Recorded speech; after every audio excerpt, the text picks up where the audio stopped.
I'm a global macro investor, and economics, markets, and politics and geopolitics all matter. And there were three things that are happening in our lifetimes that never happened in my lifetime or our lifetimes, and that I learned before I had to study past periods.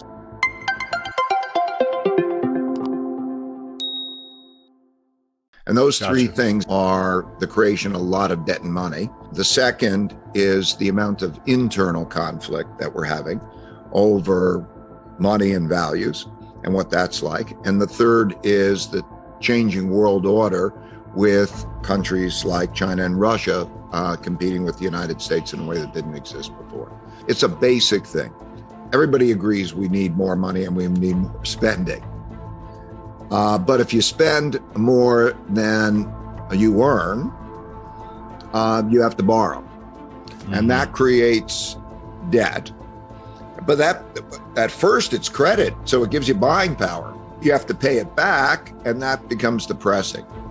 And so in order to avoid that, central banks can print money and buy it back, right? But when they do that, that depreciates the value of money. So what we had was a lot of money and credit go out to a lot of people, a lot of buying power. Everybody, when they got it, they thought, that's great. And somehow they seemed surprised that when they spend it, the prices of everything go up. But the truth is that if you divide the amount of money and credit that's used for spending by the quantity of goods produced, you can calculate, the prices will change. And so that's what's going on. And that's what went on in a giant wave, the Federal Reserve and the government together. And that produced a giant amount of inflation, between 7.5% if you use year over year, or if you take the core inflation rate, it's closer to 12 and it's rising. There's some temporary influence, but it's basically because of the amount of spending. Buying power is what matters. What happens is when inflation goes up faster than your other sources of income, you lose buying power. What happens is somehow that seems more acceptable sometimes to people than if it was just taken out of your pocket or take it out of somebody's pocket. Everybody complains, whoever's had the pocket taken out of. If it comes through printing of money and everybody gets checks, it's more acceptable. But what happens is those who are holding money, like money market funds and bond funds, lose the buying power of that. So think about those bond funds. Those bond funds are like down about 10%, and inflation is up over, let's call it 8%. So they lost 18% of the buying power. Wow. So it relieves debt. We think of it as meaning higher prices, but to some extent that's a rich man's perspective, because they say, now I have to pay more. But the reality is you don't get more stuff from that higher inflation. And so it bids it out of the hands of some people. And that hurts the people who are, who don't get it.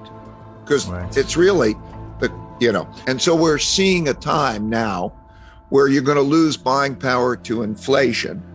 And now you're going to see the Federal Reserve also tighten money and credit and raise interest rates.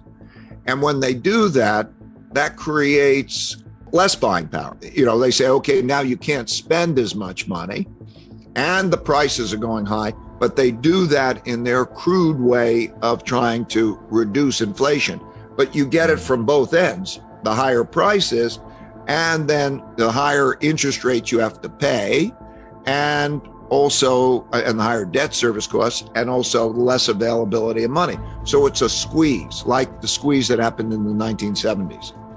These things go in paradigm shifts that quite often take a relatively long time, because everybody's mindset is in a paradigm shift. Everybody's mindset is in a certain place and they're doing certain things.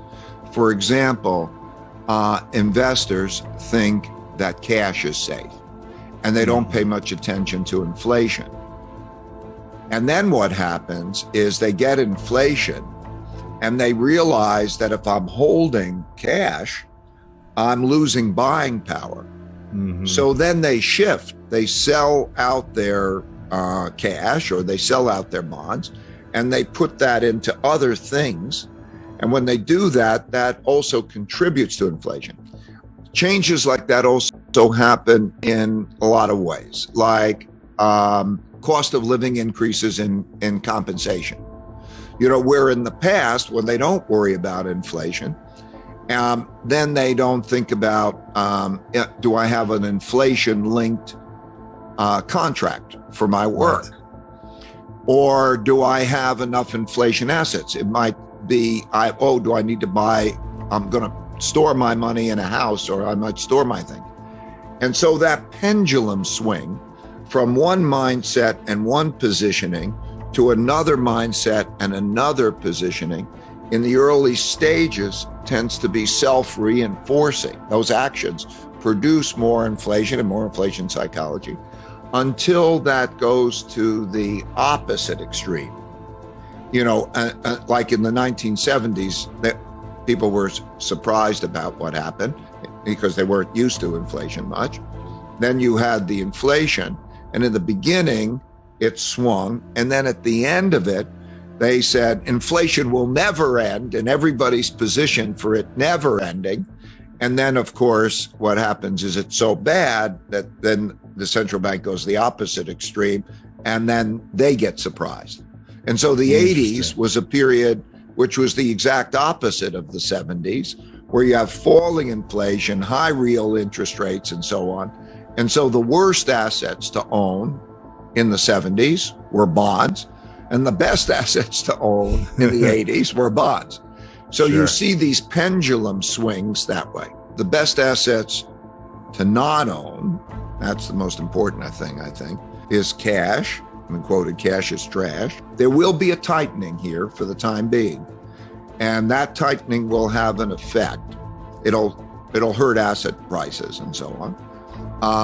But cash is not the asset to own, and bonds are not good to own, in my opinion, because it's debt. It's owning somebody's debt, and you won't get a return. Think of it: the interest rate will not reach the inflation rate. So that's the problem. So you'll have that one. Then what you have to have, I think most importantly, is a well-diversified portfolio of other assets. Diversification is a very powerful tool because it can reduce risks without reducing expected returns. Now, there's lots of ways of getting what you think good investments are. They might be things you know about and the local businesses and so on, or they might be stocks, or they could be maybe a little gold, or maybe a little bit foreign investing. Diversification is very important to do that in a balanced way. So I would generally say that would be what I would recommend.